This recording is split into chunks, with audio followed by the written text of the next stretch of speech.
Let's move further with the topic, that is relations with neighboring countries. Now we have the other nation, that is Bangladesh. So let's see how are the relations with Bangladesh.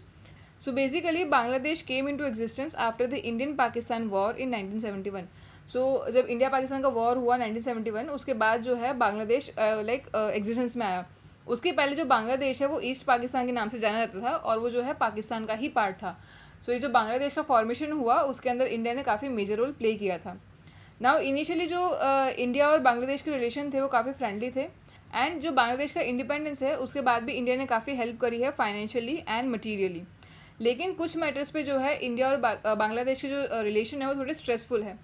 इसके अलावा India ने जो है 3 बीघा corridor जो है बांग्लादेश को दिया था इन 1992, सो दैट जो बांग्लादेश है बाकी रीजन को जो है एक्सेस कर पाए. और आज भी जो है इंडिया बांग्लादेश को सपोर्ट करता है. नाउ जो गंगा रिवर है उसका वाटर जो कैसे यूज़ करना है, शेयर जो करना है, वो भी जो है सॉल्व किया गया था बांग्लादेश के साथ में थ्रू डिस्कशंस. इसके अलावा जब नेचुरल कैलेमिटीज़ कुछ होती है जैसे कि फेमाइन हो गया, साइक्लोन हो गया, तो भी इंडिया ने बांग्लादेश की काफ़ी हेल्प की है. इसके अलावा जो प्रॉब्लम्स थी related to land and the citizenship of the people, वो भी दोनों कंट्रीज़ ने निगोशिएशन के बेसिस पे सॉल्व की थी इन 2015. The next country we have is relationship between India and Sri Lanka. So if we talk about India and its relation with Sri Lanka, so जो उसके रूट्स है वो रामायण के टाइम से ही हमें वहाँ पे मिलते हैं. इसके अलावा काफ़ी सारे जो इंडियन ओरिजिन तमिल्स है वो श्रीलंका में रह रहे हैं. एंड ये जो तमिल्स वहाँ पे रह रहे हैं उनका जो सिटीजनशिप इशू आ रहा है वहाँ पे श्रीलंका में, सो उसके वजह से जो है काफ़ी डिस्प्यूट क्रिएट हुआ था. एंड उसके बाद जो है इंडिया ने एक्सप्रेस किया था कि जो वहाँ के तमिल्स है उनको इंडिया जो है इंडियन सिटीजनशिप ग्रांट करने के लिए तैयार है. नाउ ये डिस्प्यूट क्यों हुआ? सो वहाँ पे जो श्रीलंकन है उसमें सिन्हालीज की जो है मेजॉरिटी है और वहाँ पे जो है तमिल्स के लिए जो डिस्क्रिमिनेटरी एटीट्यूड देखने मिलता है. नाउ ये जो डिस्क्रिमिनेशन होता था तमिल्स के साथ में, तो उन्होंने जो है एक सेपरेट स्टेट डिमांड करना शुरू किया. और इसका रिजल्ट क्या हुआ कि उन दोनों जो कम्युनिटी है उनके बीच में फ्रिक्शन होना शुरू हुआ. एंड उसका रिजल्ट क्या हुआ कि ये जो तमिल कम्युनिटी है वहाँ पे दे रिजॉर्टेड टू टेररिज्म. एंड एक जो है मिलिटेंट ग्रुप फॉर्म किया गया है, that is LTTE under the leadership of Prabhakaran. इसके बाद जो है जब राजीव गांधी जी का रिजाइम आया, जब वो प्राइम मिनिस्टर बने, तो उन्होंने जो है इंडियन आर्मी को वहाँ पे डिप्लॉय किया था श्रीलंका में, सो दैट वहाँ पे जो है पीस मेंटेन कर पाए. दैट इज़ वो जो आर्मी है उनको पीस मिशन पे वहाँ पे भेजा था, लेकिन वो जो है अनसक्सेसफुल रहा था. इसके बाद में जो है जब प्राइम मिनिस्टर राजीव गांधी जब वहाँ पे गए तो उन पे सुसाइडल अटैक हुआ था इन पेरम्बदूर. एंड वो जो है वहाँ पे उनकी हत्या कर दी गई थी. सो फिर भी जो है इंडिया बायलैटरल पीसफुल रिजोल्यूशन चाहता है श्रीलंका के साथ में. So the Prime Minister of India visited Tamil-dominated area Jaffna during the visit to Sri Lanka in March 2015. जब प्राइम मिनिस्टर वहाँ पे विजिट पे गए श्रीलंका पे, तो वो जो तमिल डोमिनेटेड एरिया है जफना, वो वहाँ की भी उनकी विजिट ली उन्होंने. सो अप्रॉक्सीमेटली वहाँ पे 20,000 हाउसेज जो है वो बनाए गए हैं as an effort for rehabilitation. And जो श्रीलंकन तमिल्स है उनको भी काफ़ी असिस्टेंस प्रोवाइड किया जा रहा है इंडिया से. एंड जो अभी का जो टाइम है इंडिया और श्रीलंका का, उनका काफ़ी फ्रेंडली रिलेशन है. So this was about the relationship between India and Sri Lanka. Now let's move on to the next country, that is Nepal. So let's see Nepal के साथ इंडिया के रिलेशन कैसे है. सो जो इंडिया और नेपाल के जो रिलेशन है वो लाइक फ्रेंडली रिलेशन डेवलप हुए थे इन 1950. एंड जो है दोनों अथॉरिटीज़ जैसे जो इंडिया और जो नेपाल है वो दोनों ही एक्सेप्ट करती है दोनों नेशन की सोवरेनिटी और इंटीग्रिटी को. एंड इंडिया ने जो है फाइनेंशियल और सोशल हेल्प एक्सटेंड की है फॉर नेपाल. सो उसके अलावा जो इंडिया के लोग हैं और जो नेपाल के लोग हैं, they are free to visit each others country without any restriction. That is अगर आपको नेपाल विजिट करना है या नेपाल के जो लोग हैं उनको इंडिया को विजिट करना है, तो वहाँ पे जो है वीज़ाज़ वगैरह की ज़रूरत नहीं पड़ती है and they can move freely. Now ये जो मूवमेंट, जो फ्री मूवमेंट है, उसकी वजह से जो है बाकी लोग भी फ़ायदा उठा रहे हैं, जैसे कि जो माओइस्ट है या फिर जो नक्सलाइट्स है वो फ़ायदा उठाते हैं, because they can easily move between this two countries. So मान लो अगर इंडिया में कोई अटैक होता है तो वो ईजिली जो है नेपाल के और इंडिया के बॉर्डर की वजह से जो नेपाल में ईजिली एंटर कर जाएंगे और वहाँ पे कोई लाइक रिस्ट्रिक्शन नहीं है, तो उनका मूवमेंट वहाँ पे रुकता नहीं है. सो बेसिकली ये सिचुएशन की वजह से दोनों कंट्रीज़ के बीच में थोड़ा टेंस लाइक माहौल रहता है. और इसके अलावा जो है इंडिया की जो चाइना के साथ जो रिलेशन है उसकी वजह से भी काफ़ी बार जो है नेपाल को जो है मिसअंडरस्टैंडिंग हो गई थी. बट जो है इंडिया भी काफ़ी कीन है कि नेपाल के साथ कॉर्डियल रिलेशनशिप बनाए रखे. नाउ जो इंडिया है लाइक काफ़ी हद तक जो है हेल्प एक्सटेंड की है नेपाल के लिए in terms of socio economic development. Now जो काफ़ी सारे जो नेपाली स्टूडेंट्स हैं वो इंडिया में आते हैं फॉर हायर स्टडीज़. इसके अलावा जो रिवर ओरिजिनेट होती है हिमालय में, वो नेपाल से होते हुए जो है इंडिया में आती है. सो बेसिकली वहाँ पे मानसून के टाइम पे काफ़ी हैवी फ्लड्स रहते हैं और इंडिया को इस वजह से काफ़ी डैमेज फेस करना पड़ता है. जो इंडिया है वो ट्राई कर रहा है नेपाल के साथ में कि फ्लड प्रिवेंशन एग्रीमेंट वो साइन कर ले. इसके अलावा इन नेपाल ऑन 25 अप्रैल 2015 एक अर्थक्वेक आया था that was like 5.8 on the Richter scale. So उसकी जो तीव्रता थी वो 5.8 रिचर स्केल की थी. एंड वो जो अर्थक्वेक था उसमें 8,000 लोग मारे गए थे. सो इंडिया ने उस टाइम पे भी जो है नेपाल को काफ़ी सपोर्ट किया था रेस्क्यू ऑपरेशन में. सो बेसिकली अगर देखा जाए तो नेचुरल कैलेमिटी के टाइम पे और जो रिहेबिलिटेशन ऑपरेशंस है उसमें भी इंडिया ने काफ़ी हेल्प की है नेपाल की. So this was about the relationship between India and Nepal. Now moving on to the next neighbor, that is Burma, or we certainly call it as Myanmar. So जब से बर्मा बना है, इंडिपेंडेंट हुआ है 1948 में, सो इंडिया के relation जो है काफ़ी कॉर्डियल रहे हैं उसके साथ में. Now when independent Burma had approached India for financial assistant, India had readily help. So जब बर्मा ने जो फाइनेंशियल असिस्टेंस इंडिया से मांगी थी तब इंडिया ने जो है उसमें उनकी हेल्प की थी.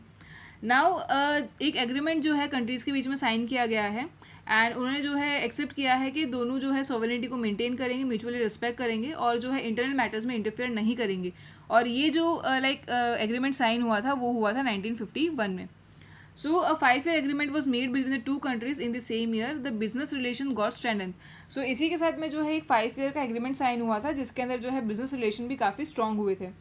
Also the friendly personal relation between the Prime Minister of India and the Prime Minister of Myanmar, Dr. UNU, had played a great role in developing warm relations between the two countries.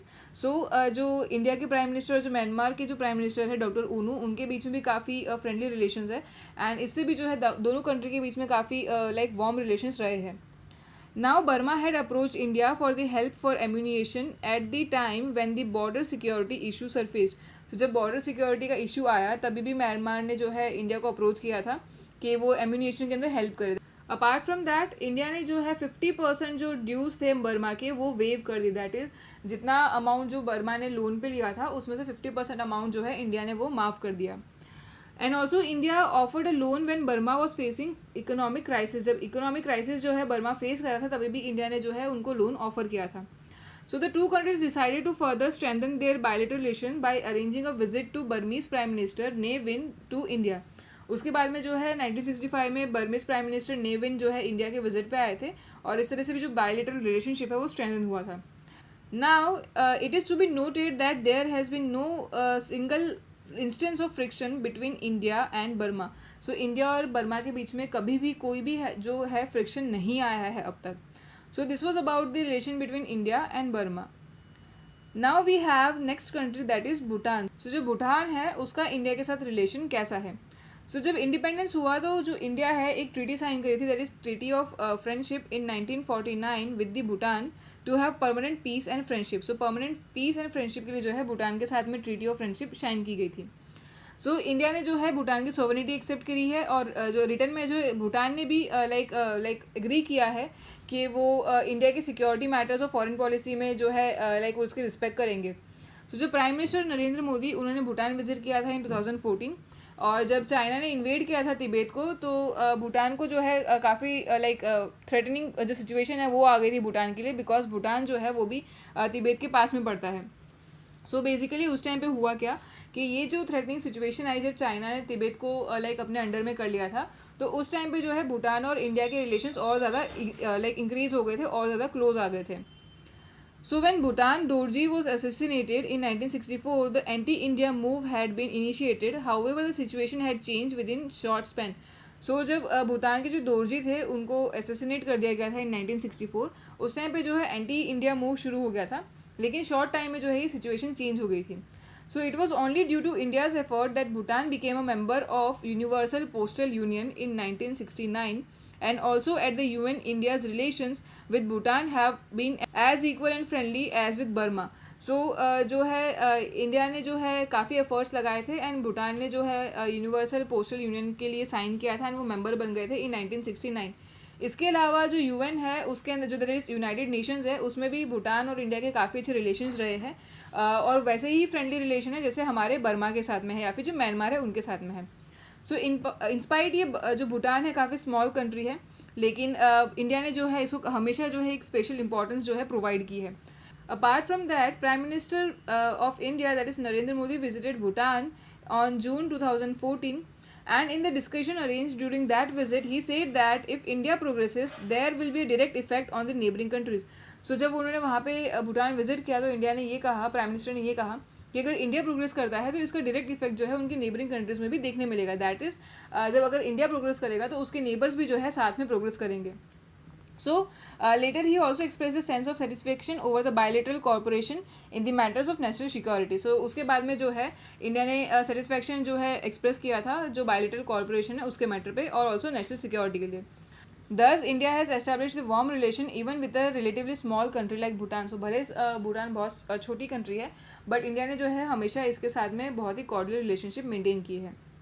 So now let us see on the map कि ये जो neighbouring countries है वो कहाँ पे है.